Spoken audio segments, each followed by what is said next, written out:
Olá pessoal, no vídeo anterior nós falamos a respeito da tutela antecipada antecedente, que é uma forma de se pedir uma liminar no processo, e hoje eu gostaria de explicar para vocês um pouquinho sobre o que viria a ser esse pedido de tutela antecipada antecedente. Como todos sabem, nós atuamos na área do direito da saúde e normalmente somos procurados pelo paciente quando ele já teve o pedido de intervenção negado pelo plano de saúde. Então, normalmente a situação que se apresenta é quando que o paciente ele está com um problema grave de saúde, ou está hospitalizado, ou necessita de uma medicação, ou um exame, ou uma intervenção cirúrgica de urgência, e o plano vai lá e nega esse atendimento para o paciente. Então a pessoa chega até nós desesperada, com aquela documentação provando ali o pedido médico, provando ali que é cliente do plano, e o plano vai lá e nega o atendimento para essa pessoa.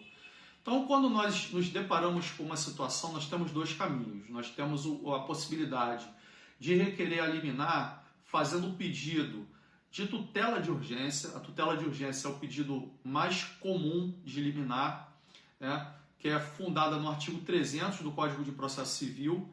E temos também a possibilidade de fazer o pedido de tutela antecipada antecedente. As duas, nos dois casos, se trata de um pedido de liminar. Então, assim, os requisitos para a concessão da liminar, eles têm que estar presentes em ambas. E quais são esses requisitos? O primeiro deles é a probabilidade do direito. Então, o juiz estará antecipando ali aquele provimento judicial, mas ele vai fazer isso com base numa probabilidade, num juízo de probabilidade do direito daquela pessoa. Então a gente tem que apresentar, nesse primeiro momento, provas irrefutáveis de que aquela pessoa tem ali aquele direito, ou pelo menos existe uma probabilidade elevada da pessoa ter aquele direito. E temos que também demonstrar o risco de dano ou risco para aquela pessoa, ou risco ao resultado útil do processo. Antigamente, esses requisitos eram tratados como fumus boni iure e periculum in mora, a fumaça do bom direito e o perigo na demora. Então, são situações em que se exige um provimento judicial rápido. Mas, doutor Eric, se em ambas as situações há concessão do pedido de liminar por uma situação de urgência, qual é a diferença entre a tutela de urgência normal e a tutela antecipada antecedente? Eu já vou explicar para vocês.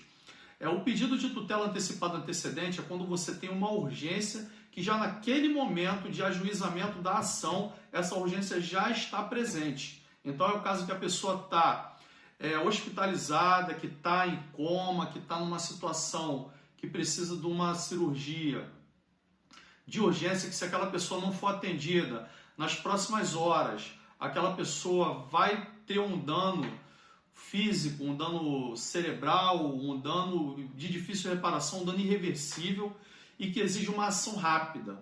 Então, nesses casos, a gente utiliza a tutela antecipada antecedente, quando você tem a urgência que é contemporânea à propositura da ação. Então, como que funciona o rito dessa tutela antecipada antecedente? Nesse tipo de liminar, quando nós fazemos esse pedido, o Código de Processo Civil ele nos faculta apresentar uma petição inicial mais enxuta. Então, você vai lá, apresenta uma petição inicial contendo uma exposição simplificada daquela lide, daquele problema.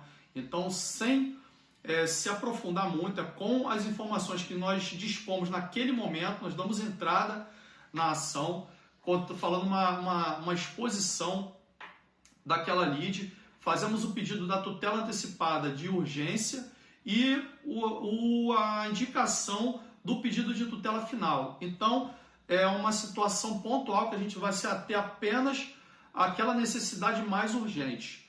E aí, estando presente os fundamentos, então quando a gente faz lá o ajuizamento, nós apresentamos a petição inicial em juízo, o juiz ele avalia se estão presentes os requisitos para a concessão da medida liminar. Então, estando presente ali a probabilidade do direito e o risco de dano irreparável ou de difícil reparação ao resultado útil do processo, o juiz ele concede ou não essa liminar. Tá? Então, pessoal, uma vez concedida essa tutela antecipada antecedente, lembra que lá atrás nós falamos que a petição inicial ela foi enxuta, ela foi, digamos, incompleta, faltando algumas coisas, porque ela foi ajuizada com as informações que a gente tinha naquele momento?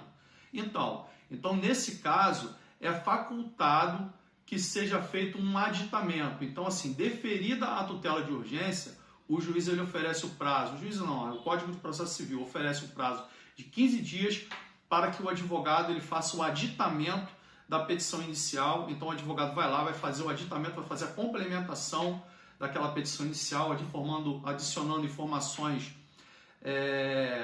que foram colhidas após ali aquele primeiro momento, fazendo novos pedidos, talvez um pedido de danos morais, ou ampliando, né, os pedidos que foram inicialmente feitos, e ali ele vai fazer o pedido de tutela final.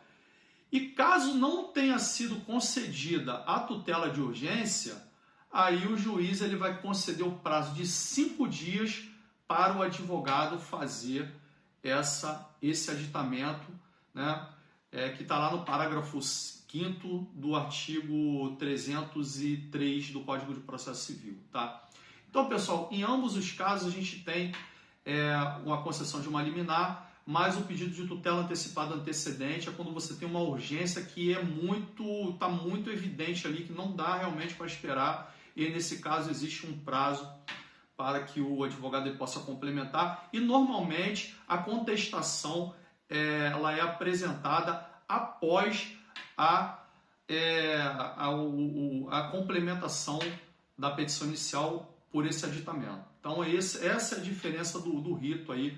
E nós normalmente utilizamos muito aqui a tutela antecipada antecedente, porque às vezes a gente recebe pessoas, né, que estão numa situação de urgência que realmente não dá para esperar. Já houve casos aqui de gente receber pacientes que estavam em coma, então a pessoa nem pôde procurar um advogado, ela teve que ser quem procurou o advogado foi um parente próximo que assinou a procuração. Então, assim, são situações muito sérias, né, que ensejam aí o pedido de tutela antecipada antecedente, e por isso nós estamos trazendo para vocês aí uma das estratégias que nós utilizamos aqui no nosso escritório. Então, se você teve um direito violado pelo plano de saúde, se você foi lá, fez um pedido, o plano de saúde negou o atendimento, não te autorizou, né, determinado procedimento, ou seja um remédio, seja um procedimento cirúrgico, um procedimento de urgência, procure o advogado da sua confiança, busque os seus direitos, que os planos têm por hábito negar, né? Fizemos um vídeo recentemente falando que em 10 anos os planos negaram, houve um aumento de 374% nas negativas dos planos de saúde. Então, assim, é uma coisa que está acontecendo de forma muito recorrente. Então, nós aconselhamos que você procure os seus direitos, tá? E, já que você ficou aqui até o final, curta nosso vídeo, compartilhe, comente, mande suas dúvidas aí do direito da saúde. Nós estamos aqui para divulgar informações, e siga nossas redes sociais. Tá? Muito obrigado, até o próximo vídeo.